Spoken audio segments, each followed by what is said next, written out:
out of my Stop face. You stressing, made me look man. like a Stop fool. stressing, man. This guy can see. You know where that's from? Get that camera out of my face. You ever watch Nacho Libre? Yeah. Made me look like a fool out there. How many people can fit in this van? 2.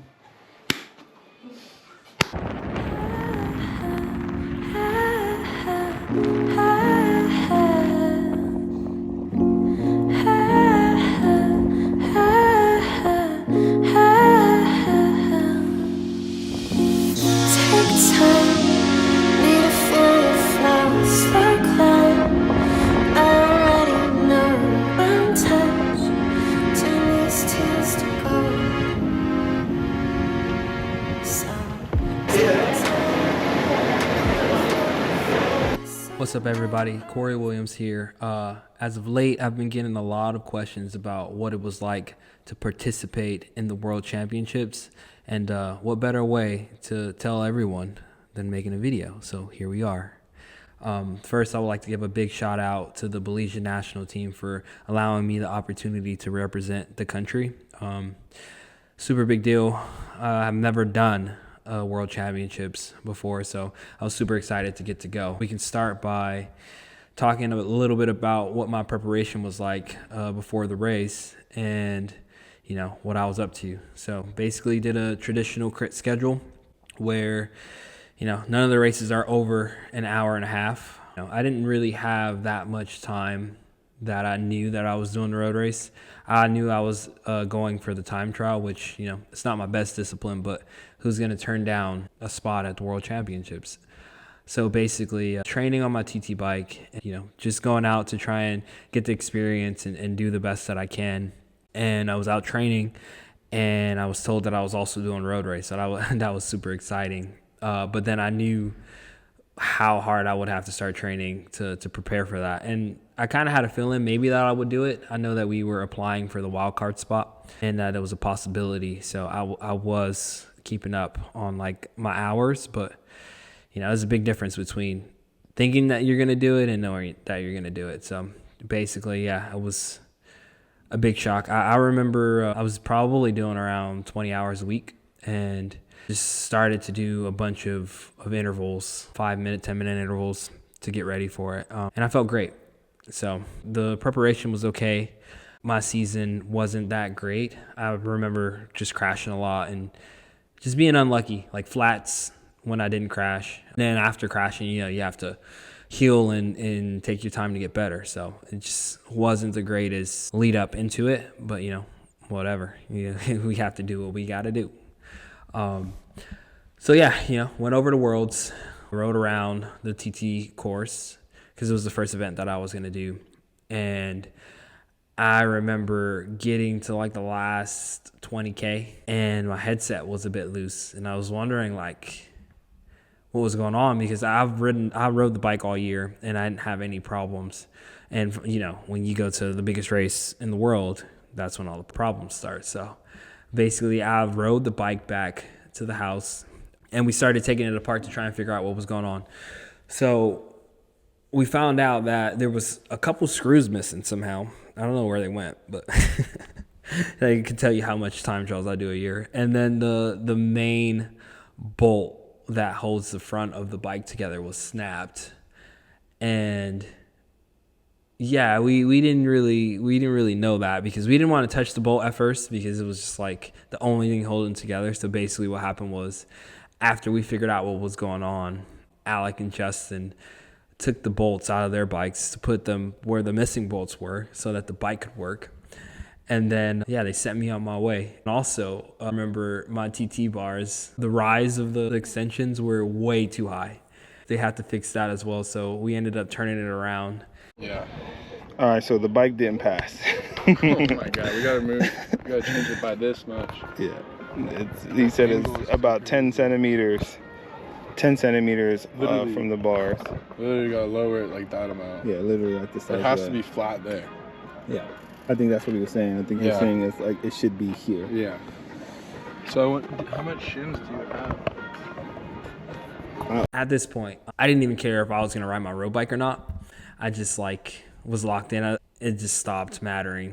if I was going to be able to use that bike or not. So we got it working, and when I got on the start line, I wasn't really worried about it. Basically, I just wanted to go out and do the best time I could. I knew I'm not going to win the world championships in the time trial. Like, it's not going to happen, but I wanted to go out and do a ride that I was proud of. So basically, I set out. I wanted to average like 320 watts, 330. But this course was super long. Like, it was 28 miles. And I remember there being a big climb in the middle, probably like 10 to 15 minutes. So I thought that pacing was very important, and I didn't want to go out too hard. So I started fairly easy, not easy, but just like making sure that I have some energy when I get there. And it was going smooth. And I got to the climb, and I think I was catching some people. I got caught, but I caught some people as well. And I remember going up this climb, and then like towards the top, there was a lot of people, and I started going way harder than I should have. But I knew there was a descent after that was pretty technical. And that's when the thoughts of the headset being loose started to creep in my head. Because like normally if there's a descent, that's where I'm trying to bring back the time.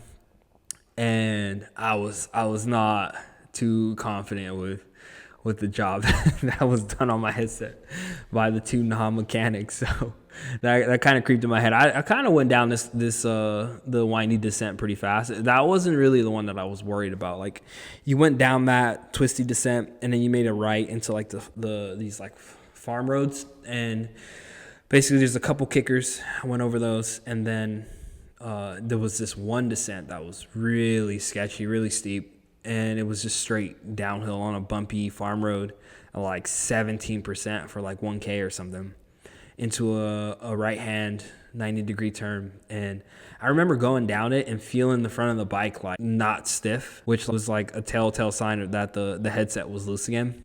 So I'm trying to get down this hill without busting my ass. Finally, when I made it down, I was relieved that the bike didn't fall apart. So when I made the right turn, it was full gas for the last 20K. The bike felt pretty funky, the headset being loose, but we got it done. All in all, it was a great experience. I lost 10 minutes to Remco, which is, whatever. Like, it's Remco, and it's a 28-mile time trial. All in all, I was super happy with the experience, and I would love to actually go back.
Johnny, bring it up.